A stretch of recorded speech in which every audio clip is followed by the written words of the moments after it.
Vous avez désormais coordonné ce livre, le livre noir de Poutine, un titre qui fait référence au livre noir du communisme. C'est ma première question. Le régime de Poutine a-t-il la même amplitude que le communisme? Peut-être qu'il est encore, je ne sais pas, plus perfide. C'est la question qui est perfide. Non, il a moins d'amplitude parce que évidemment l'URSS était beaucoup plus étendue. Pendant toute une époque, elle a complètement contrôlé toute l'Europe centrale et surtout, elle a contrôlé un réseau communiste international qui était sous son contrôle, sous sa coupe. Et puis, il faut bien dire qu'elle a été dirigée pendant des dizaines d'années par un homme extrêmement méchant, mais extrêmement intelligent, Staline. Monsieur Poutine n'a pas du tout l'intelligence, les capacités de Staline, et d'ailleurs il vient de le montrer avec cette guerre qu'il pensait gagner en 8 jours, et nous sommes toujours 14 ou 15 mois plus tard, il est toujours embourbé dans sa guerre, mais néanmoins, il n'y a pas de doute que le régime de Monsieur Poutine a un pouvoir de nuisance considérable. On le voit bien. En déclenchant cette guerre, il a déstabilisé, il faut bien le dire, toute une situation en Europe, dans le monde, ne serait-ce qu'au niveau, par exemple, des exportations de blé vers l'Afrique, vers d'autres pays. Il a contribué à créer une inflation très importante sur le plan des moyens énergétiques, le gaz, le pétrole, etc. Donc il n'y a pas de doute que ce monsieur, en dépit de son incompétence, a un pouvoir de nuisance tout à fait clair. Et puis surtout, il envoie un message à nous les Occidentaux, à nous les démocrates, un message qui est, bon, maintenant ça suffit, l'Occident c'est fini, le règne de l'Occident c'est fini, et on va dégager tout ça, ce qui était déjà le rêve de Lénine et le rêve de Staline. Bon, mais il a redit ça il y a quelques semaines avec Monsieur Xi Jinping, le président chinois, qui lui-même a clairement annoncé depuis déjà des années que en 2049, la Chine dominerait le monde. Bon, donc voilà, on est confronté à des gens qui sont violemment antidémocrates, qui sont violemment antilibéraux, qui sont en train d'établir ou de rétablir des régimes totalitaires chez eux, parce que personnellement, je pense que M. Poutine, la dictature de M. Poutine est en train de devenir de plus en plus un régime totalitaire de basse intensité, un peu comme il était à la fin de Brejnev. Donc voilà, on est confronté là à vraiment des enjeux majeurs, et il faut que les démocrates, que les démocraties, que les pays où il y a encore de la liberté réagissent. Ils le font. Mais bon, on est dans une guerre, et dans une guerre, on ne sait jamais comment ça se termine. Vous avez dit malgré son incompétence. Vous diriez que Poutine est un produit de laboratoire soviétique? Un produit médiocre? Un produit très médiocre. Ne jamais oublier que M. Poutine était un lieutenant-colonel du KGB. Bon, des lieutenants-colonels au KGB, il y en avait des milliers et des milliers. Donc, c'est vraiment le problème, de voir que c'est un personnage médiocre qui a été propulsé volontairement à la tête de l'État pour remettre la main sur l'État russe, parce que je crois que c'est très clair que M. Poutine était en mission auprès d'Eltsine pour se réemparer du pouvoir de l'État au nom du KGB au sens large, les fameux Siloviki, donc les services de force, les services d'espionnage, etc. Ça, je crois que c'est tout à fait clair. Vous croyez que c'était une opération de KGB? Ah oui, ça, vraiment, je crois que c'est une opération qui a été bien montée. Il l'a reconnu d'ailleurs dans plusieurs discours, dans des cérémonies avec des officiers, etc. Il a dit voilà, nous avons réussi la première étape de reprise du pouvoir de l'État. Mais qui maintient aujourd'hui Poutine au pouvoir? Quels sont, je ne sais pas, les réseaux? À quoi ressemble l'anatomie du pouvoir de Vladimir Poutine? Ça, c'est le grand mystère. Qui sait ce qui se passe au Kremlin? Personne. En tout cas, moi, je n'en ai aucune idée. Pardon. C'était déjà comme ça du temps de Staline, bien entendu. Tout était secret. Et c'est d'ailleurs la grande... pour répondre à votre question de tout à l'heure, c'est que M. Poutine est véritablement un homme, un homo soviéticus. Il a vécu les 40 premières années de sa vie entièrement en Union soviétique, en adhérant complètement au régime, à son idéologie, etc. Mais en plus, c'est un homme du KGB, ce qui est encore autre chose. Parce que dans le pouvoir soviétique, vous aviez le parti, vous aviez l'armée rouge, vous aviez le KGB. Or, le KGB, c'est fondamental, parce que le KGB, c'est l'héritier de la Tchéka, GPU, NKVD. Sans... Oui, encore plus. C'est la terreur. Dans un régime totalitaire, s'il n'y a pas la terreur, ça ne fonctionne pas. En Allemagne, il y avait la SS, la Gestapo, etc. Bon. Donc, c'est la terreur, et la terreur s'accompagne toujours du mensonge, la propagande, etc., et du secret. Et ça, c'est vraiment la culture propre des gens du KGB, et spécialement de M. Poutine. Il a été formé comme espion, donc il sait très bien, il a été formé à la manipulation psychologique de ses interlocuteurs, et d'ailleurs vous avez remarqué que jusqu'en 2007, il a tenu aux Occidentaux des discours très gentils, et d'ailleurs les Occidentaux ont dit vraiment ce monsieur est très bien, etc. Bon. En 2007, il a fait un discours où il a commencé à montrer qu'il pouvait être un peu agressif, et où il a commencé à donner quelques indications sur ce qu'il voulait faire. En 2014, avec Maïdan, là ça a été déjà beaucoup plus clair, mais les dirigeants occidentaux, à commencer par le président français, n'ont jamais imaginé une seconde qu'il allait attaquer l'Ukraine. Alors, les Américains, eux, qui surveillent tout, avaient bien vu qu'ils préparaient une très grosse opération. Mais le président français continuait à discuter avec M. Poutine au bout d'une table de 10 mètres de long, sans obtenir évidemment le moindre résultat, sauf que M. Poutine lui assurait que, mais bien sûr que non, il ne va pas attaquer l'Ukraine.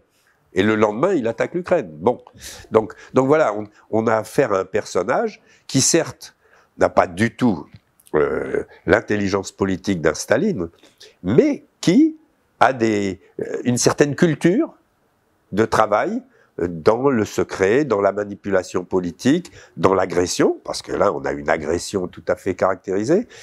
Donc, voilà un petit peu le personnage auquel on a affaire, hein, et qui a un pouvoir de nuisance incontestable. D'autant que si jamais il gagnait la guerre, alors là, tous les dictateurs du monde penseraient que bon, les pays démocratiques, libres, etc., c'est terminé. On ne va plus s'en occuper. Et même, on va leur marcher dessus. Pourquoi pas? Mais voilà qu'aujourd'hui, l'Occident, les politiciens occidentaux tolèrent un autre politicien très fort, Erdogan. Il semble être maintenant le personnage positif. Concernant Erdogan, je crois qu'il faut être plus prudent. Parce que je crois qu'il faut faire une distinction très nette, très très nette, entre des régimes totalitaires et des régimes autoritaires. Bon, ça c'est important. Dans les régimes totalitaires, que ce soit Corée du Nord, Chine, Russie maintenant, il n'y a pas d'élection. Les élections sont totalement sous contrôle ou truquées. Alors que bon, dans ce régime turc, il y a quand même des élections. Alors bien sûr, M. Erdogan a déjà fait beaucoup de manœuvres pour rester au pouvoir, avec une espèce de faux coup d'État, etc., etc. Bon, mais quand même, il y a une opposition qui s'exprime, qui a obtenu quand même plus de 45% des voix. Donc, il y a encore un espoir que la démocratie puisse un jour, que les démocrates en tout cas puissent un jour l'emporter. Et bon, les régimes autoritaires, les premiers grands régimes autoritaires ont été le Second Empire français de Napoléon III et le Reich de Bismarck.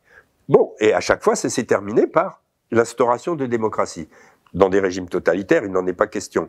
Donc je crois que là, il y a encore une possibilité de retrouver une vraie démocratie en Turquie. Cela dit, évidemment, M. Erdogan est un politicien intelligent. Il joue son jeu. Il a bien compris qu'il pouvait faire monter les enchères entre le camp totalitaire et le camp démocrate. Et il se met au milieu. Et alors, voilà, bon, il joue un jeu à son profit. Bon, mais M. Erdogan n'est pas éternel. Il mourra un jour, comme nous tous. Et si il n'a pas entre-temps instauré un régime totalitaire, alors la démocratie pourra revenir dans toute son ampleur. Mais bon, c'est à mes yeux, c'est assez différent comme nature de régime de la Chine, de la Corée du Nord, mais même de la Russie de M. Poutine. C'est une différence de malignité. Les régimes totalitaires... Si vous voulez, c'est une différence de capacité de nuisance. Parce que ces régimes nord-coréens, bien sûr, chinois ou russes, ont un pouvoir de nuisance considérable. La Turquie, non, beaucoup moins. Et puis, évidemment, la Turquie n'a pas d'armes atomiques, la Turquie n'a pas une puissance économique comme celle de la Chine, etc. Donc ses moyens d'action sont plus limités. Mais bon, on voit bien que M. Erdogan joue ce qu'on appelle en français un jeu trouble. Un jeu trouble. Ce que Poutine a apporté de nouveau, c'est l'élément criminel. Un fait qui apparaît dans de nombreux chapitres de ce livre. C'est une nouveauté, y compris en termes de langage. Quel rôle joue le langage de Poutine? Là, vous avez raison d'insister sur un point qui est peut-être assez nouveau. Parce que du temps du communisme, le KGB, c'était une structure très contrôlée, très hiérarchisée et très criminelle. Mais bon, mais quand même très contrôlée et sous le contrôle du pouvoir politique. Parce que presque jusqu'à la fin du régime, le KGB, l'organe de la terreur a toujours été sous le contrôle du politique, sauf à la fin, puisqu'il faut rappeler que après la mort de Brejnev, c'est Yuri Andropov qui était le chef du KGB, qui est devenu le chef du parti. Ce qui a pu donner d'ailleurs aux gens du KGB l'idée que, ça y est, ils étaient sur le toit du monde, ils étaient au sommet du pouvoir. Et ça, je pense que chez M. Poutine, ça joue un rôle important, c'est-à-dire cette espèce d'orgueil du KGB. Hein. Donc ça, je crois que c'est important à souligner. La grande nouveauté, c'est que, à Saint-Pétersbourg, après 1991, quand M. Poutine a commencé à entrer en politique à la mairie de Saint-Pétersbourg, il s'est accoquiné, il s'est associé, il s'est mis en complicité avec le grand banditisme. Or, le grand banditisme à Saint-Pétersbourg dans les années 90, mais c'était Chicago 1930 à la puissance X. Hein. Et donc là, il a commencé effectivement à y avoir une espèce d'osmose entre les habitudes structurées du KGB, avec des objectifs, une discipline, obéissance, etc. Et puis, l'agressivité, la violence absolue, déchaînée, et puis surtout la volonté de prédation. Parce que le grand banditisme, c'est d'abord des gens qui veulent s'emparer des richesses. Et ça, sous l'Union soviétique, ça n'existait pratiquement pas, puisqu'on avait supprimé la propriété privée. Alors, il n'y avait pas moyen de s'enrichir. On pouvait profiter des dachas, etc. Mais on ne pouvait pas vraiment avoir un yacht de 100 mètres de long. Ça n'était pas possible. On ne pouvait pas avoir un immense chalet dans les Alpes. Bon. Mais le grand banditisme, c'est ça qu'il cherche, évidemment. C'est ça qu'il a obtenu. Et du coup, c'est ce qu'on a appelé les oligarques, hein, ou une partie des oligarques en tout cas. Et aujourd'hui, il est très clair que M. Poutine est l'oligarque en chef. Il est le plus riche de tous les oligarques. Hein. C'est M. Navalny qui a révélé cet immense palais, etc. Donc voilà. Et on ne sait pas quelle est la fortune de M. Poutine, mais enfin, la rumeur court quand même que M. Poutine serait maintenant un des hommes les plus riches du monde. Parce qu'il a racketté tous les autres oligarques. Comme c'est lui qui détient le pouvoir un pouvoir presque absolu, parce que vous avez vu le nombre d'oligarques qui sont tombés par la fenêtre, qui sont tombés de leur bateau, qui se sont auto-suicidés. Donc voilà. Donc bien sûr, tous ces gens-là qui se sont emparés de manière tout à fait illégale de toutes les richesses de la Russie après 1991, eh bien, Poutine leur dit d'accord. Oui, toi, tu peux t'occuper du gaz, toi, tu vas t'occuper des chemins de fer, toi, tu vas t'occuper de l'aluminium, toi, tu vas t'occuper, etc. Mais attention, 10% pour moi, 15% pour moi. Voilà, bon. Et donc voilà, c'est quelque chose, à mon avis, de tout à fait nouveau. Et je pense que ça joue un rôle très important dans l'invasion de l'Ukraine. Parce que l'Ukraine est un pays riche, en particulier sur le plan agricole. Hein. Et donc, il est clair que M. Poutine avait, quand il a attaqué, il y a plusieurs raisons, mais une des raisons principales, c'est « je vais m'emparer de ce pays ». Et je vais, voilà, avec mes oligarques, là, on va s'emparer de ce pays, et on va en profiter. Il l'a d'ailleurs dit dans un discours tout à fait étonnant, justement, et vous allez voir le langage qu'il utilise. Le mat. Oui, le mat, ça c'est le langage des grands voyous, du grand banditisme russe, qui est très spécial. Hein, c'est les voleurs dans la loi, comme on les appelait. Voilà, sous Staline et encore maintenant. C'est très très particulier comme type de banditisme. C'est comme la mafia italienne. C'est à peu près de la même nature et de la même violence. Bon, et donc voilà. Or, dans un discours, M. Poutine a dit « Les Occidentaux, avec l'Ukraine, ont voulu nous priver d'un juteux morceau. » Un juteux morceau, vous savez, quand sur une table il y a des gâteaux, il y a un juteux morceau. Voilà. Incroyable. Comment un chef d'État qui est au Conseil de sécurité de l'ONU peut dire « Ça, c'est un juteux morceau, c'est pour moi. » Il n'a pas compris qu'on a changé d'époque. C'est fini, ça. C'est pour ça que le groupe Wagner et Prigojine ont joué un rôle important en Ukraine pour la richesse. On sait très bien que le groupe Wagner, c'est surtout un groupe qui cherche à s'enrichir. Oui. Ils sont en train de piller l'Afrique. Bon, donc voilà, c'est bien sûr que s'ils sont en Ukraine, c'était pour s'emparer des richesses, hein, et puis de la position géostratégique, parce que la mer Noire, c'est très important.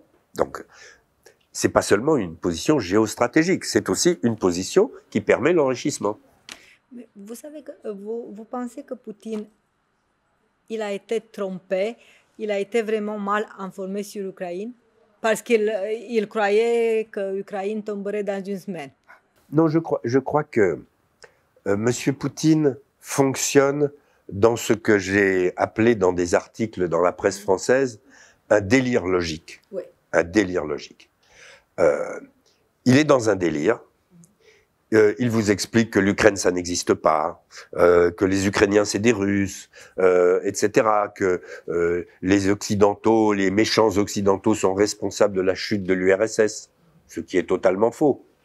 L'URSS s'est écroulée sur elle-même, tout simplement parce que son système économique était totalement absurde. A été invalidé économiquement. Oui. Invalidé économiquement, et puis que il n'y a rien à faire. Les hommes portent toujours un désir de liberté, et qu'ils l'ont exprimé à un moment donné. Bon, donc voilà. Donc il est dans cette vision-là, il est dans le déni total. Il refuse d'admettre que l'URSS a perdu, pas seulement la guerre froide, a perdu dans toute la période 1917-1991. Tout ce projet-là s'est écroulé sur lui-même. C'est pas les Occidentaux qui l'ont fait tomber. Il s'est écroulé sur lui-même. Bon. Donc c'est une terrible humiliation, bien sûr, mais il ne le supporte pas. Et donc, il est dans ce délire-là. Et en partant de ce petit point de délire, il le pousse à une logique absolue. Bon. Donc, et alors c'est ces fameuses phrases qu'il a dites, hein, parce qu'il dit clairement les choses. En mars 2000, avant même d'être élu président, il a dit cette phrase. Celui qui ne regrette pas l'URSS n'a pas de cœur. Vous imaginez les Baltes, les Polonais, tous ces gens-là, ils sont contents d'entendre ça. Mais l'autre phrase est encore plus importante. Alors il dit, celui qui ne regrette pas l'URSS n'a pas de cœur. Celui qui veut la reconstituer à l'identique n'a pas de tête. Alors on se dit, si on écoute rapidement, on dit bon, c'est raisonnable. Sauf qu'il y a un mot très important dans cette phrase. Celui qui veut la reconstituer à l'identique.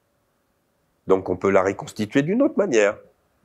S'il n'avait pas mis à l'identique, il n'y aurait rien à dire. Il a mis à l'identique. C'est un marqueur pour dire, vous allez voir, on va la reconstituer d'une autre manière. Bon. Donc voilà. Et vous avez sûrement vu cette phrase qu'il a prononcée en 2005.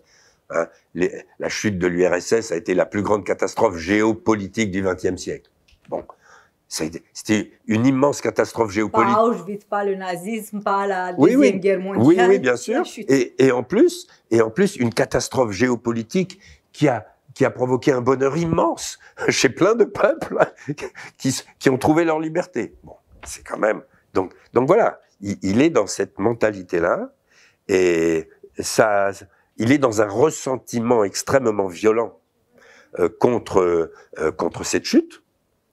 Bon, qu'il n'a pas comprise d'ailleurs.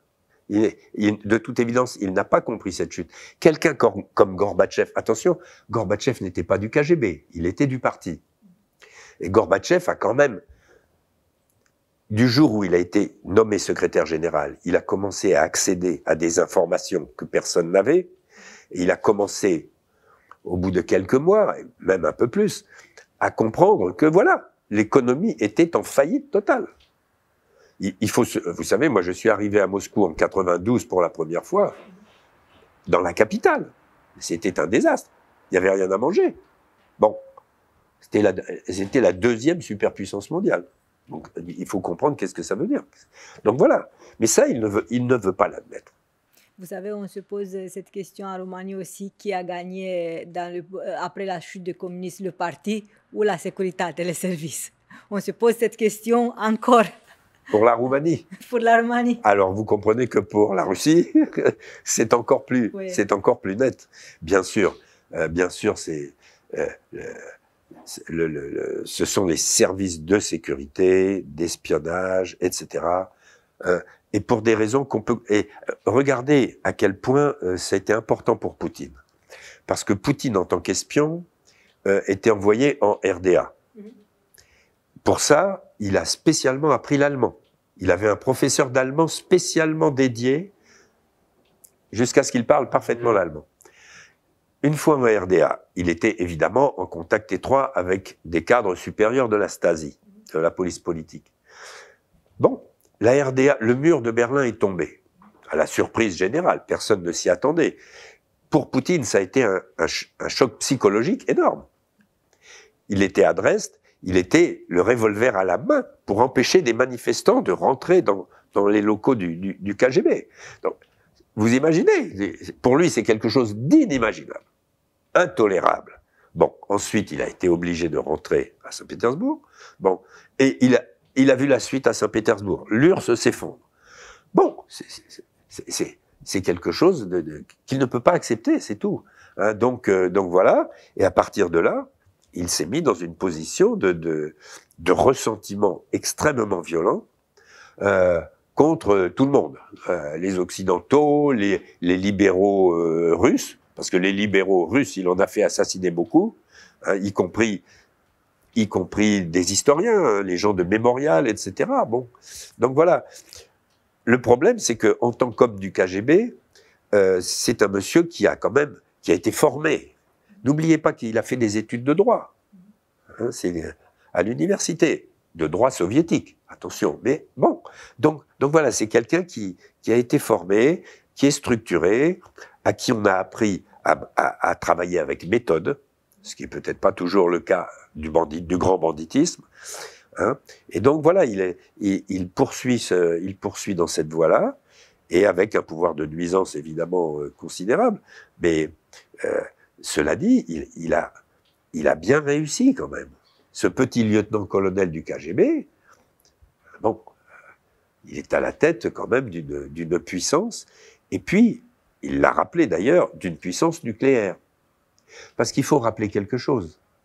L'Ukraine, en 1991-92, quand l'Ukraine est devenue indépendante, sur le sol ukrainien, il y avait des centaines de têtes nucléaires. Et l'Ukraine a accepté de rendre toutes ces têtes nucléaires à la Russie à condition que ces frontières internationales soient garanties. Garanties par la Russie, garanties par les États-Unis, etc. Vous imaginez que si l'Ukraine avait gardé des têtes nucléaires, peut-être que M. Poutine ne se serait pas amusé à attaquer l'Ukraine. Bon, donc les Ukrainiens, ils ont joué le jeu des règles internationales. Et qui a violé toutes ces règles, c'est M. Poutine. Mais malgré les crimes que la Russie fait en Ukraine, le président Macron a fait preuve d'une certaine encore prudence envers Poutine. Il s'est abstenu, par exemple, d'appeler ce que Poutine fait en Ukraine comme génocide. Génocide. Est un génocide qui se passe en Ukraine? Je ne sais pas si c'est un génocide, mais en tout cas, les dirigeants russes les plus élevés, que ce soit M. Poutine, que ce soit M. Medvedev, que ce soit tous les propagandistes officiels, tiennent un discours génocidaire. Ça, c'est clair. Ouais. Oui, ah oui, mais vous savez, c'est très important de tenir un discours ouvertement génocidaire, en disant nous exterminerons, etc. C'est la même chose que Milosevic a dit en Yougoslavie. Et bien sûr, et bien sûr. Et il faut bien dire que Hitler était beaucoup plus prudent. Il ne tenait pas publiquement un discours aussi ouvert. Hein. Bon, et tous les spécialistes de génocide, que ce soit des historiens, que ce soit des juristes, français, anglais, américains, etc., tous sont d'accord pour dire, à partir du moment où on tient un discours public ouvertement génocidaire, alors on est déjà dans un processus qui peut tout à fait mener à un génocide. Regardez, c'est ce qui s'est passé au Rwanda. Au Rwanda, la fameuse radio d'Émile Collin appelait tous les jours à exterminer, oui, etc. Alors, on disait, ah oui, mais c'est un discours. Ce n'est qu'un discours. Ce n'est qu'un discours qui s'est terminé par 800 000 morts. Bon, c'est tout.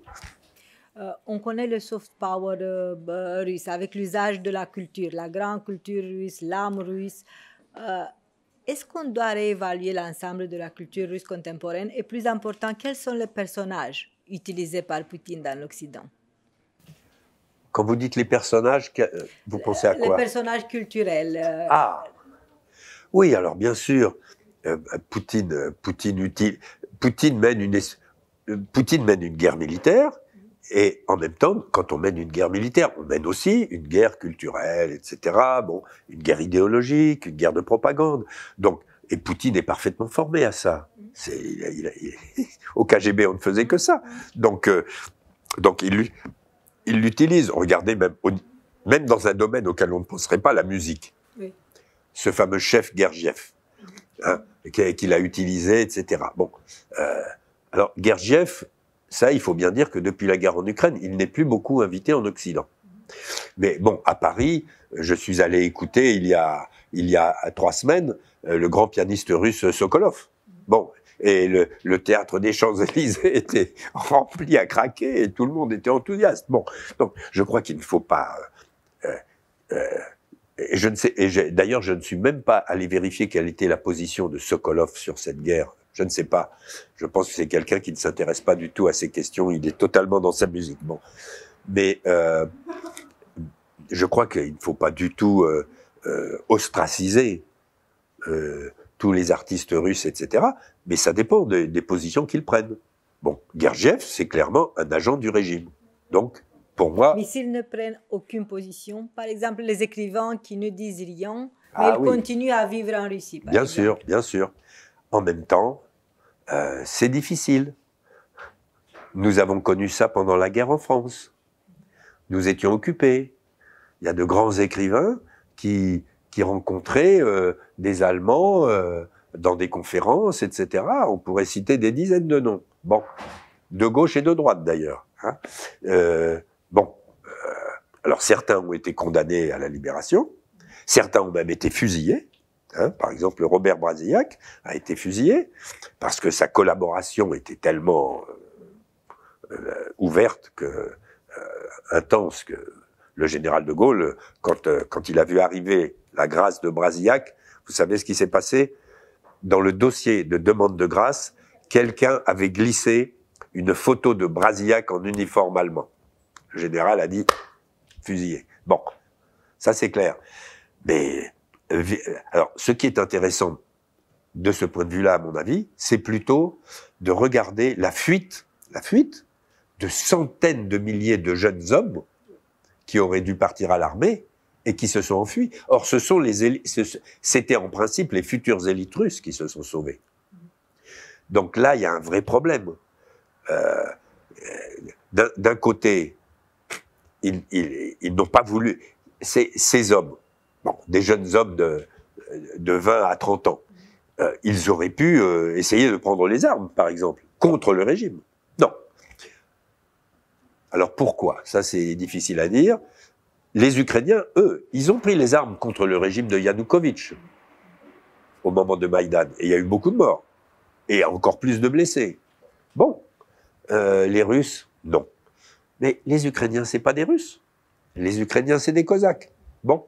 Les Russes, ils sont dans un régime de soumission qui remonte très loin.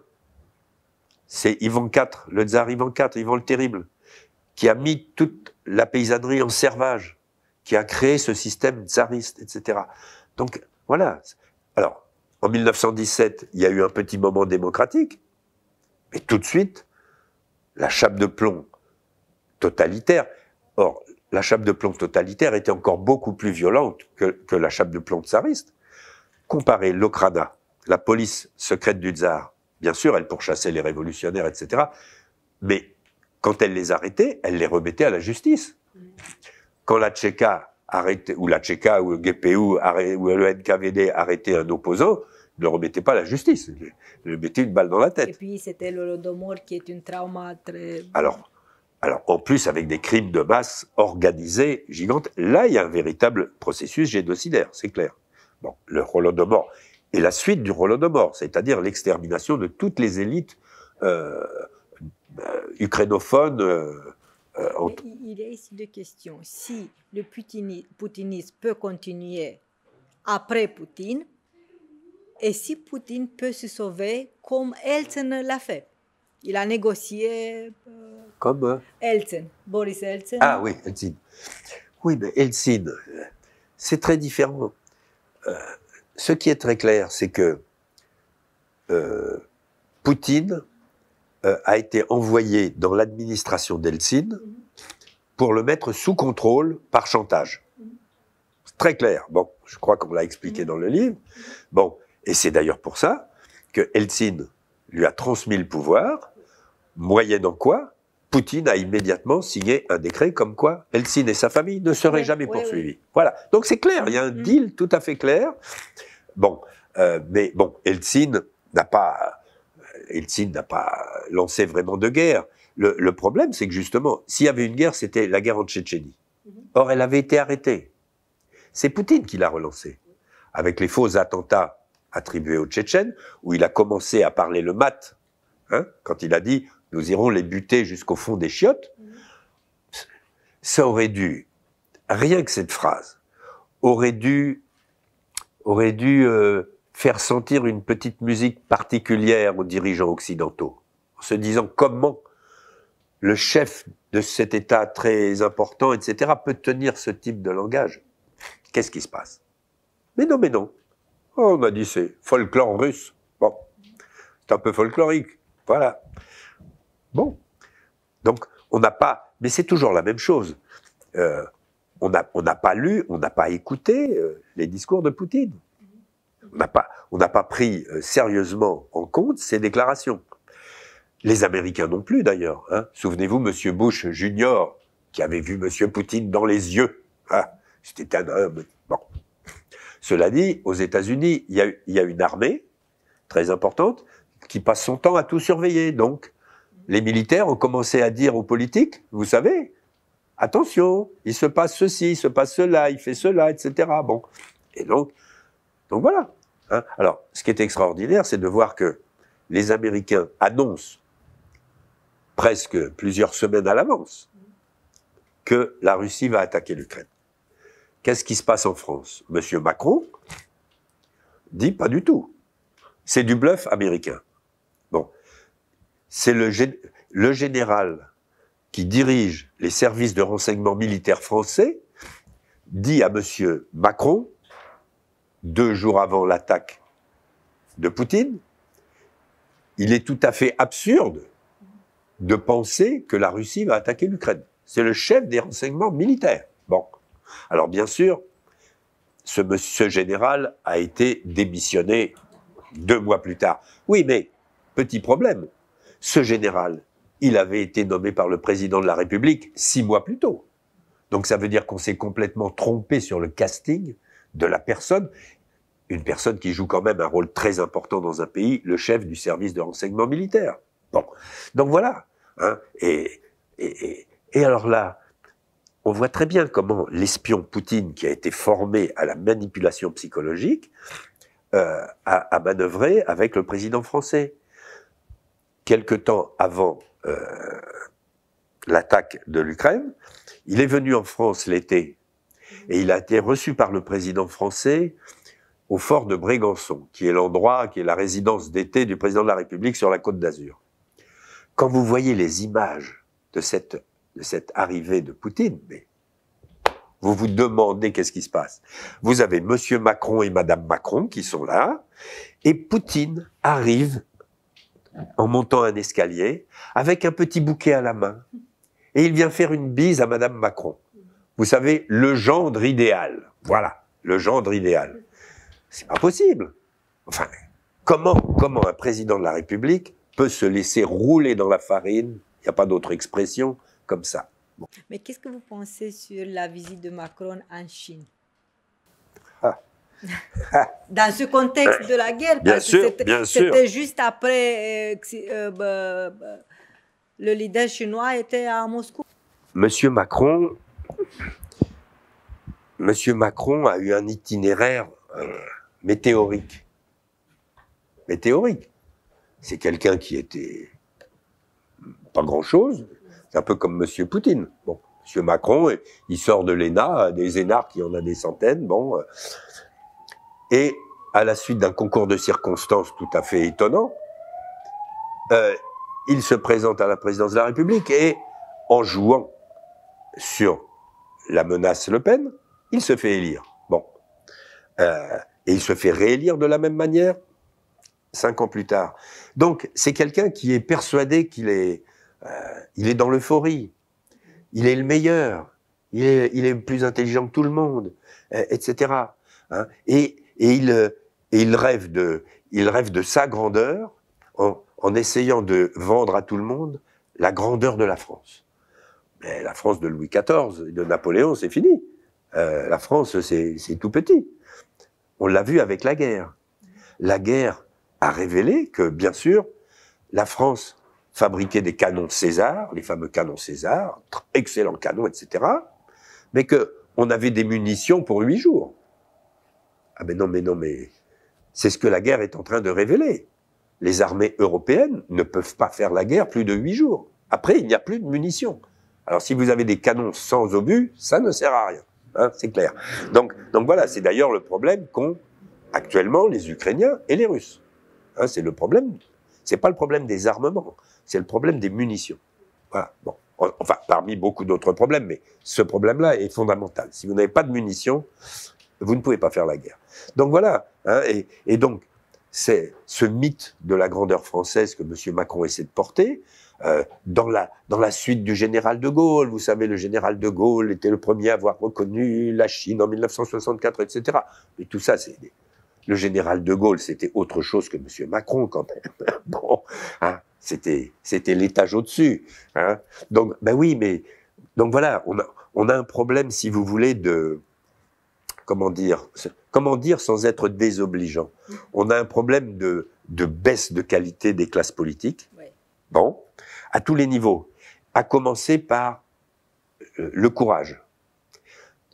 Toutes nos vieilles classes politiques, De Gaulle, Mitterrand, Chirac, tous ces gens-là, ils avaient fait la guerre, ils savaient ce que c'est que la guerre, ils savaient qu'à la guerre on peut se faire tuer, etc. Bon, mais toute cette jeune génération de politiciens autour de Macron, ce sont des gens qui n'ont aucune idée de ce que c'est que la guerre.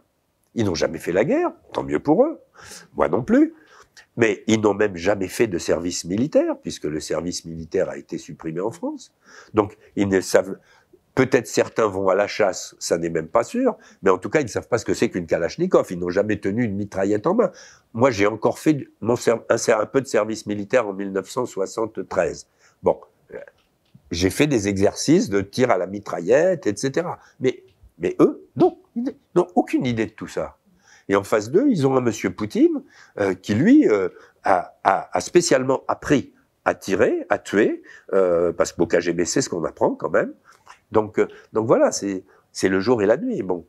Et si vous comparez avec le président chinois, vous savez que M. Xi Jinping était le fils d'un très haut dirigeant chinois, mais qu'au moment de la révolution culturelle, il a été envoyé soigner les cochons à la campagne. Il a beaucoup souffert. Donc voilà, les gens qui ont beaucoup souffert comme ça, bon, ils connaissent un peu la vie. Mais, comme on dit en France, Monsieur Macron, il est né avec une cuillère d'argent dans la bouche, et voilà. Donc, il ne comprend absolument pas l'état du monde. L'état du monde est violent. Quel est le pire scénario pour l'Ukraine et aussi pour la Russie? Le pire? Moi, je dirais que le meilleur scénario pour la Russie, ce serait qu'elle perde la guerre. De toute manière, je ne crois pas à une négociation. Les choses sont allées beaucoup trop loin dans le crime. Il y a vraiment un fossé de sang entre les Ukrainiens et les Russes maintenant. Parce que si M. Poutine disait les Ukrainiens, ça n'existe pas, c'est des Russes, alors maintenant, il a vraiment constitué la nation ukrainienne maintenant. Ça, je crois qu'il n'y a pas de problème là-dessus. Donc les choses sont allées beaucoup trop loin. Je ne vois pas de négociation possible pour l'instant, aucune. Les Ukrainiens sont bien décidés à récupérer leur territoire. Ils sont bien décidés à se battre. Ils ont une armée qui est plus compétente, mieux dirigée que l'armée russe, même si elle est moins puissante, parce que la population russe est... Mais bon, une armée au 19e siècle, et même au 20e siècle, ça dépendait beaucoup de la population. Maintenant, c'est très différent. Une armée dépend beaucoup de la technologie, et pour la technologie, il faut des gens très compétents.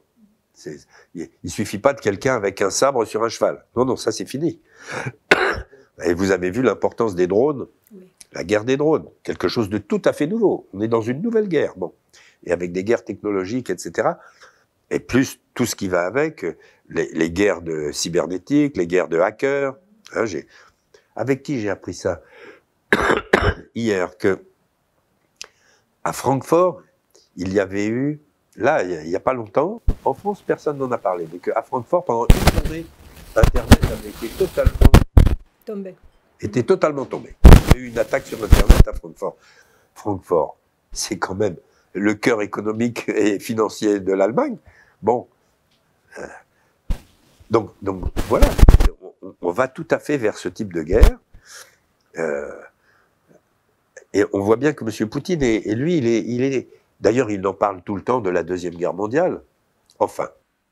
La Grande Guerre. La Grande Guerre patriotique. Parce que pour M. Poutine, la Deuxième Guerre mondiale, elle commence le 22 juin 1941.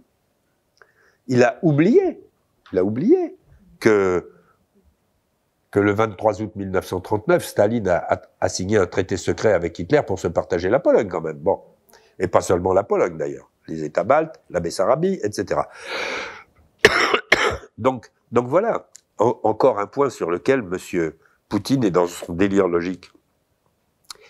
Il ne veut pas admettre que Staline, et donc l'Union soviétique, étaient complètement engagés dans le déclenchement de la Deuxième Guerre mondiale. Si Staline n'avait pas signé cet accord, peut-être que Hitler aurait au moins reculé son attaque. Parce que les Allemands avaient tiré les leçons de la Première Guerre mondiale, qui était que s'ils avaient perdu cette guerre, c'est qu'ils avaient attaqué sur les deux fronts, Est et Ouest, et que c'était trop. Staline le savait parfaitement. Donc, il a fait monter les enchères pendant tout le printemps 1939, jusqu'à aboutir à cet accord. Il a été signé le 23 août, le 1er septembre, Hitler attaque la Pologne, le 17 septembre, Staline attaque la Pologne. Donc voilà, c'est très clair. Mais ça, il ne faut pas parler de ça à M. Poutine. Il faut réécrire, révisiter l'histoire. Et le pire scénario pour l'Ukraine? Le pire scénario pour l'Ukraine, ce serait qu'elle soit abandonnée par les Américains et les Européens, et que donc elle perde la guerre. Et c'est une possibilité réelle, l'abandon de l'Ukraine par l'Occident? Dans une guerre, tout est possible. Je ne sais pas, imaginez que M. Trump revienne au pouvoir. Qu'est-ce qui se passe? Je n'en sais rien. Imaginons que Mme Le Pen soit élue présidente de la République dans 3 ans. Qu'est-ce qui se passe? Donc voilà. Voilà. Le problème, c'est que M. Poutine a ouvert une boîte. Vous savez, moi j'ai joué longtemps au rugby. Bon, au rugby, il y a régulièrement des bagarres générales. Vous savez, tous les joueurs se jettent. Alors, on appelle ça ouvrir la boîte à gifles. La boîte à gifles. Bon. Alors, M. Poutine a ouvert la boîte à gifles. Après, comment ça se termine? On n'en sait rien. Bon, personnellement, je pense quand même que les démocraties occidentales sont assez sûres de leurs valeurs pour les défendre, sont technologiquement beaucoup plus avancées que les Russes, bien sûr, mais même que les Chinois,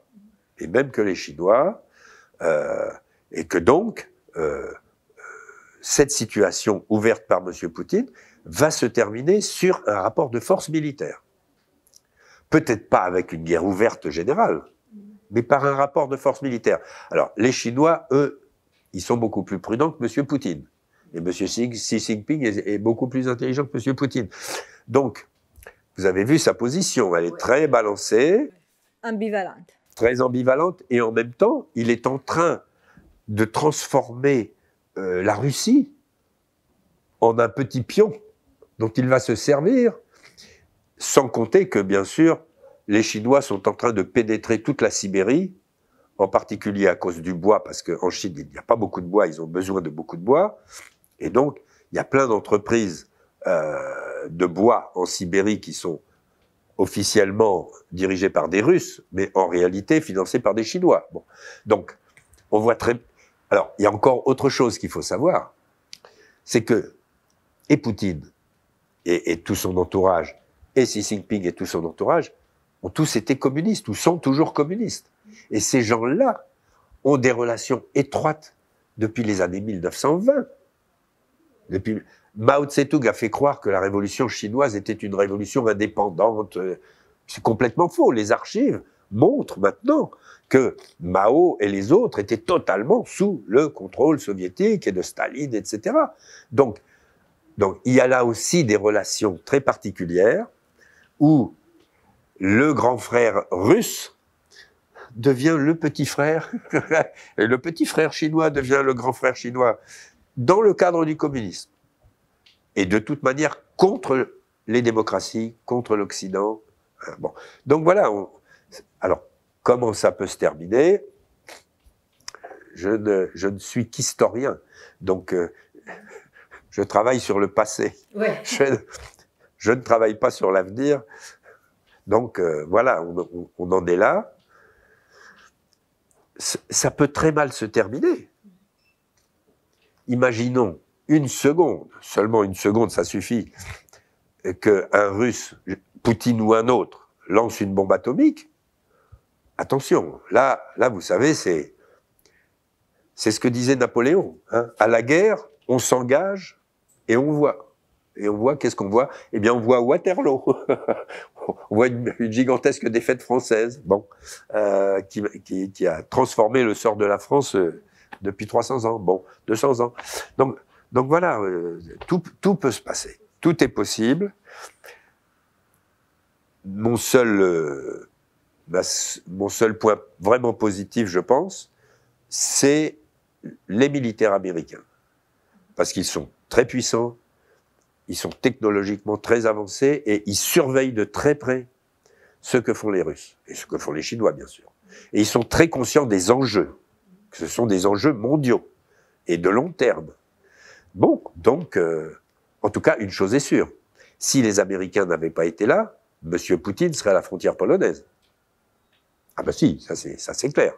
Parce que l'Europe elle-même ne parce que peut pas... même s'il avait raté son offensive, les Ukrainiens n'auraient pas été capables de résister. Ils n'auraient pas eu les renseignements, Zelensky aurait été assassiné, ils n'auraient pas eu l'armement initial pour répondre. Donc voilà, et ça n'est pas l'Europe qui pouvait le faire, ça, sûrement pas. Merci beaucoup.